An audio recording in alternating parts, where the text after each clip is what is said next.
Right breaking news చూస్తున్నాం. కాకినాడ జిల్లా తునిలో అదృశ్యమైన చిన్నారి జ్ఞానేశ్వరి కోసం 9 రోజులు గాలింపు చర్యలు కొనసాగుతున్నాయి. జీపీఎస్ ట్రాకర్ అమర్చిన పెంపుడు కుక్క నిన్న మరణించింది. మృతి చెందిన కుక్కకు సూరవరం పశువుల ఆసుపత్రిలో పోస్టుమార్టం నిర్వహించనున్నారు. ఇక జూన్ 6న పాప మిస్సింగ్ అయింది. అప్పటి నుంచి పోలీసులు, అటవీశాఖ సిబ్బంది, గ్రామస్తులు పెద్ద ఎత్తున గాలింపు చర్యలు చేపట్టారు. టెక్నాలజీని కూడా ఉపయోగించారు. కుక్కకు జీపీఎస్ ట్రాకర్ తగిలించి వదిలేశారు. అది ఎక్కడెక్కడికో అడవంతా తిరిగి 3 రోజుల తర్వాత ఇంటికి వచ్చింది. ఆ కుక్క ఇప్పుడు చనిపోయింది. దాంతో అడవుల్లో ఎవరైనా దానికి విషం లాంటిది ఇచ్చారా అనే అనుమానాలు వ్యక్తమవుతున్నాయి.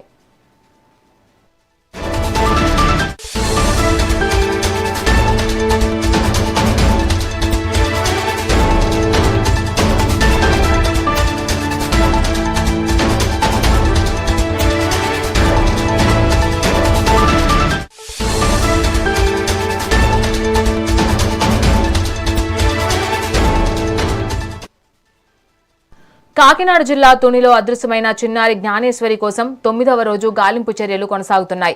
జీపీఎస్ ట్రాకర్ అమర్చిన పెంపుడు కుక్క నిన్న మరణించడం జరిగింది.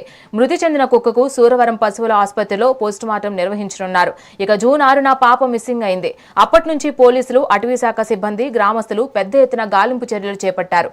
టెక్నాలజీని కూడా ఉపయోగించారు. కుక్కకు జీపీఎస్ ట్రాకర్ తగిలించి వదిలేశారు. అది ఎక్కడెక్కడికో అడవంతా తిరిగి 3 రోజుల తర్వాత ఇంటికి వచ్చింది. ఆ కుక్క ఇప్పుడు చనిపోయింది.